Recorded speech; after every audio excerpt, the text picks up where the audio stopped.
The photograph was taken in 1892, somewhere in rural Kentucky. 6 women stand in a line, all wearing white dresses, all holding the same bouquet of dried lavender. They share the same dark eyes, the same tight mouth, the same look of something you can't quite name. At first glance, you'd think they were sisters at a family reunion. But look closer. Look at the date written on the back. These women were born 20 years apart. They were not sisters. They were mother, daughters, granddaughters, and every single one of them married the same man. Not a man with the same name. The same man.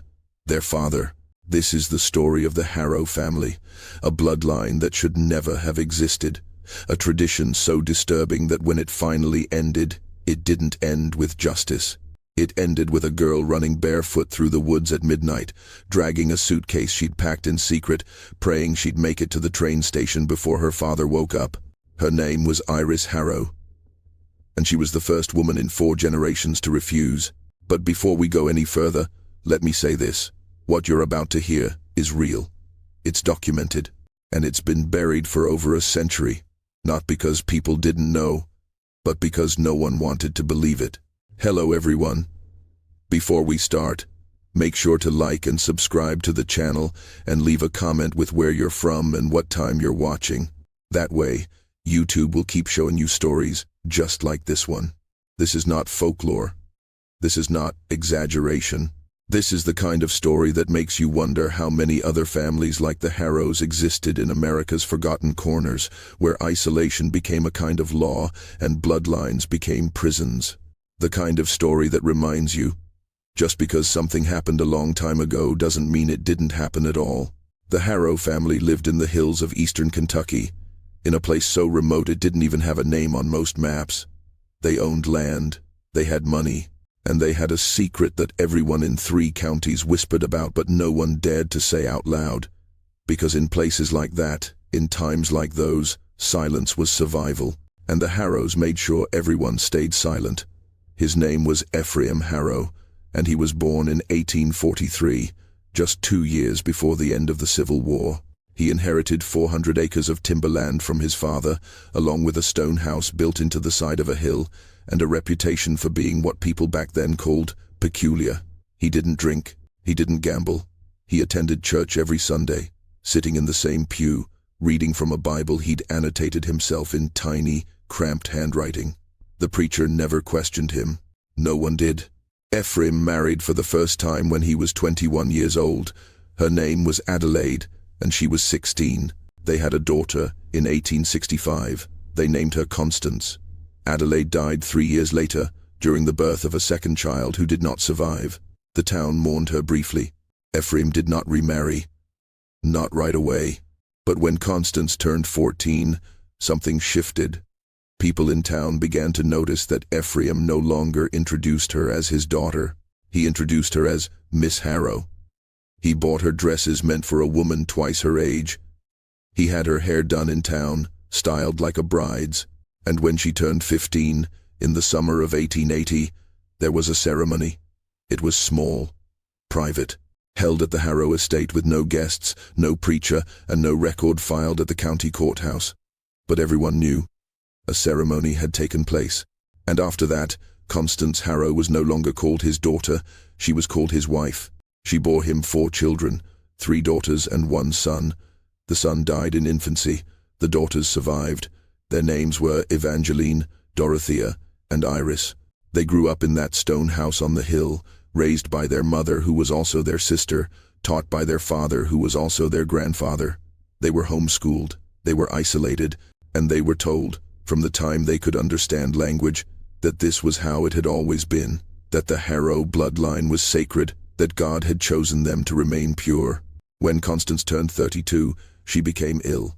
Some say it was consumption, others say it was something darker, something that happens to a body when the mind has been broken for too long. She died in the winter of 1897, thin as a skeleton, refusing to speak. Ephraim buried her in the family plot without a headstone, and within 6 months, there was another ceremony. This time, it was Evangeline, his eldest daughter. She was 16 years old. Evangeline Harrow had her mother's dark eyes and her father's silence. She had watched what happened to Constance, She had seen the way her mother moved through the house like a ghost, the way she flinched when Ephraim entered a room, the way she stared out the window for hours, as if she were waiting for someone to come save her. No one ever did. And now it was Evangeline's turn. The ceremony took place in the spring of 1898. There were no witnesses, no cake, no music. Just Ephraim, Evangeline, and a man named Reverend Thaddeus Colt, who had been paid a significant sum to travel from 2 counties over and ask no questions. He performed the ritual in the parlor of the Harrow house, his hands shaking the entire time. Afterward, he left and never spoke of it again. When he died in 1912, his diary was found among his belongings. In it, he had written only one sentence about that day: "I have done something God will not forgive." Evangeline bore Ephraim 3 children, 2 daughters and a son. The son lived this time. His name was Ezra, and he was raised to believe that what his father had done was not a sin but a tradition, a legacy, something sacred that had to be protected. Ezra would grow up to continue what his father started. But we'll get to him later. Dorothea was next. She was 14 when Evangeline became her father's wife, and she understood what was coming. Some say she tried to run. That one night, in the summer of 1902, she packed a bag and made it as far as the road before Ephraim found her. He dragged her back by her hair, locked her in the cellar for 3 days with no food, no light, no sound except the rats. When she came out, she never tried again. Her ceremony happened when she turned 15. By then, Ephraim was 59 years old. His hair had gone white. His hands trembled when he poured his tea, but his grip on that family had not weakened. If anything, it had tightened, because now it wasn't just him enforcing the tradition. It was Evangeline too. She had become what abused daughters sometimes become, an enforcer, a believer. She told Dorothea it was an honor, that resistance was a sin, that their bloodline had been chosen by God to remain unbroken. Dorothea had 2 children, both daughters. Their names were Iris and Clementine. And it was Iris, years later, who would finally break the chain. But not yet, not for a long time. Because first, she had to grow up in that house. She had to watch her mother disappear into herself, just like Constance had. She had to sit at the dinner table while Ephraim read scripture about obedience and purity, his voice low and steady, his eyes on her the entire time. She had to feel the weight of what was coming, every single day, like a noose tightening slowly around her throat. Ezra Harrow was born in 1901, and from the moment he could walk, he was told he was different, special, chosen. He was the first son to survive in 2 generations, and Ephraim treated him like a prophet. He was given his own room, his own books, his own horse. While his sisters were taught to cook and sew and keep silent, Ezra was taught to read Latin, to manage the estate, to understand that the blood running through his veins was not like other people's blood. It was purer, holier, and it was his responsibility to keep it that way. Ephraim began grooming him early, not just to inherit the land, but to inherit the tradition. He told Ezra that the outside world was corrupt, that marriage to outsiders diluted the bloodline, that what they were doing was not sin but preservation. He showed him the family Bible, where generations of Harrows had been recorded in meticulous handwriting, each entry noting who had married whom and how the line had remained unbroken. Ephraim called it the Book of Purity. Ezra called it Gospel. When Ephraim died in 1923, at the age of 80, he died in his sleep with Dorothea beside him. She was 37 years old and had not left the property in over 2 decades. She would outlive him by only 4 years, dying of what the town doctor called melancholia, though no autopsy was ever performed. Some say she took her own life. Others say her body simply gave out. Either way, she was buried without ceremony in the family plot, next to the woman who had been both her mother and her sister. Ezra inherited everything, the land, the house, and his 2 half-sisters, Iris and Clementine, who were also his nieces. Iris was 12 years old, Clementine was 9, and Ezra, now 22, understood exactly what his father had expected him to do. But Ezra was smarter than Ephraim. He knew the world had changed. It was the 1920s now. There were telephones, there were automobiles, there were laws, even in the hills of Kentucky, and people were starting to ask questions about families like his. So Ezra adapted. He became charming. He donated to the church. He hired workers from town to help with the timber business, and he paid them well enough that they didn't pry. He smiled. He waved. He made people believe the Harrows were just another family trying to get by, but inside that house, nothing had changed. Iris grew up watching Ezra the way a rabbit watches a hawk. She saw the way he looked at her when she turned 13, then 14. She heard him talking late at night with Evangeline, who was still alive then, still enforcing the tradition, still convinced it was God's will. Iris began having nightmares. She would wake up screaming, and no one would come. She started writing in a journal, hiding it beneath a loose floorboard in her room. In it, she wrote the same sentence over and over again. I will not be next. I will not be next. I will not be next. She was 15 when Ezra told her it was time. It was supposed to happen on a Saturday in October of 1929. Ezra had planned everything. He'd invited Reverend Colt's replacement, a man named Pastor Grimm, who asked even fewer questions for twice the price. He'd bought Iris a white dress, the same kind Constance and Evangeline and Dorothea had worn. He'd set the date. He'd prepared the parlor.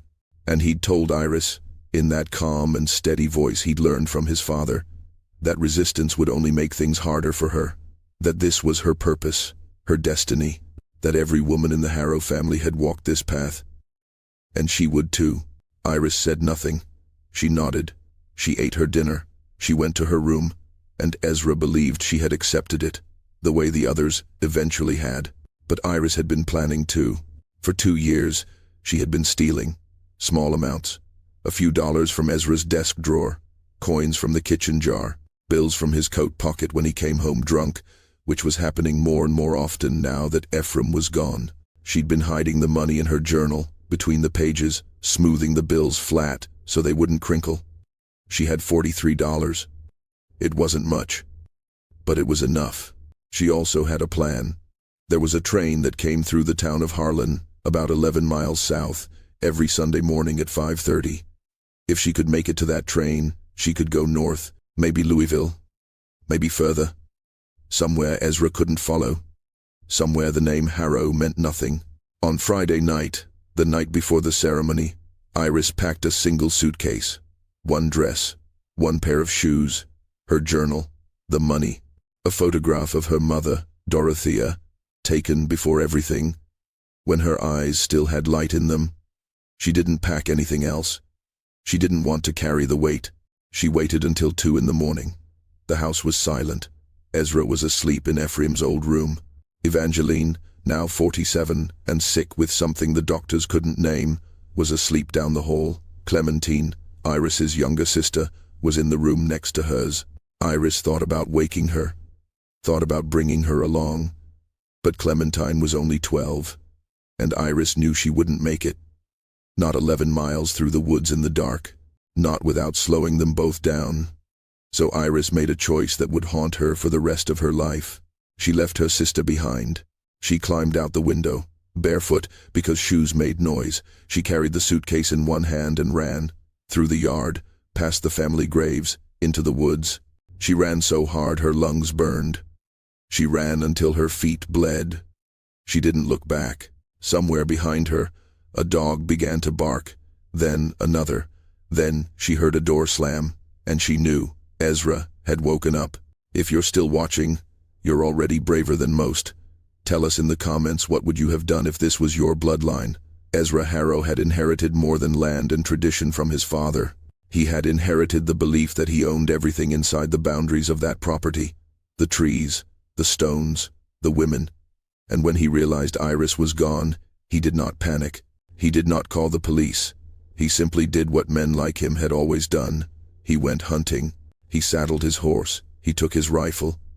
And he rode into the woods with 2 hunting dogs and a lantern, moving through the darkness like something that had done this before. Maybe he had. Maybe other daughters had tried to run, in other generations, and no one ever wrote it down. Maybe the woods around the Harrow estate were full of secrets no one would ever find. Iris heard the dogs before she saw the light. She was maybe 4 miles from the house, her feet torn and bleeding, her lungs screaming. When she heard them baying in the distance, she knew what it meant. She dropped the suitcase. It was slowing her down. She kept only the money, shoved into the pocket of her nightgown, and the photograph of her mother, tucked against her chest. Then she ran faster. The forest was thick and black and full of shadows that moved. Branches tore at her arms. Roots tried to trip her. At one point, she fell into a creek, the water so cold it knocked the breath out of her. She thought about staying there, letting the cold take her. It would be easier than what Ezra would do if he caught her. But something in her refused to stop. Some part of her still believed she could make it. She climbed out of the creek and kept running. Behind her, the dogs were getting closer. She could hear Ezra now, shouting her name. Not angry, calm, like he was calling her in for dinner. "Iris," he called. "Come home, Iris. You're going to hurt yourself." His voice echoed through the trees, soft and terrible, and it made her skin crawl. She didn't answer. She just ran. At some point, she lost track of time. She didn't know if she'd been running for 1 hour or 5. Her body was moving on instinct now, her mind somewhere far away. She thought about her mother. She thought about Constance. She thought about all the women who had stayed, who had given up, who had let themselves be swallowed by that house. And she made herself a promise. Even if she died out here, even if Ezra found her body in the woods, she would die free. And then, just as the sky was beginning to turn gray with dawn, she saw it. A road. A real road, not a dirt path. And in the distance, the faint outline of buildings. The town of Harlan. She stumbled out of the woods and onto the road, her nightgown soaked with creek water and blood, her hair wild, her eyes wide and animal. A farmer driving a cart stopped when he saw her. He asked if she was all right. She didn't answer. She just pointed south and whispered, "Train station." He didn't ask questions. Maybe he saw something in her face. Maybe he'd heard rumors about the Harrows. Either way, he let her climb into the cart, and he drove her into town. By the time Ezra reached the edge of the woods, Iris was gone. The dogs lost her scent at the road. He stood there in the early morning light, holding his rifle, staring at the town in the distance. And for the first time in his life, Ezra Harrow realized something. He had lost. Iris Harrow boarded the train to Louisville at 5:32 that morning, October 19th, 1929. She paid for her ticket with the crumpled bills she'd been saving for 2 years, and she sat in the back of the car with her arms wrapped around herself, shaking so hard her teeth rattled. She didn't speak to anyone. She didn't look out the window. She just stared at the floor and counted her breaths until the train started moving. And when it did, when she felt that lurch forward, that slow pull away from everything she'd ever known, she closed her eyes and cried so quietly no one noticed. She never went back. Iris arrived in Louisville with no contacts, no family, and $41 to her name. She took a room at a boarding house on the east side of the city, paid a week in advance, and locked the door. For 3 days, she didn't leave. She just sat on the edge of the bed, staring at the photograph of her mother, wondering if Clementine was still alive, wondering if Ezra had punished her for what Iris had done. She would never know the answer. Iris eventually found work at a textile factory. She changed her name to Iris Brennan, a name she invented on the spot when the foreman asked. She told people she was from Ohio. She told people her family was dead. And in a way, they were. She never spoke about the Harrows again, not to anyone, for the rest of her life. But she wrote about them. In her journal, late at night, she wrote everything. The ceremonies, the bloodline, the women who stayed, and the girl who ran. She wrote it like a confession, like a warning, like evidence. When Iris died in 1983, at the age of 69, that journal was found among her belongings by a social worker cleaning out her apartment. The social worker read 3 pages and immediately contacted the Kentucky State Police. An investigation was opened, records were pulled, and what they found confirmed everything Iris had written. Ephraim Harrow had married his daughter Constance in 1880. Constance's daughter Evangeline had married Ephraim in 1898. Evangeline's sister Dorothea had married him in 1903. All of it documented, all of it witnessed, all of it ignored. But here's the part that haunts me most. The investigation also found records of Clementine, Iris's younger sister, the one she'd left behind.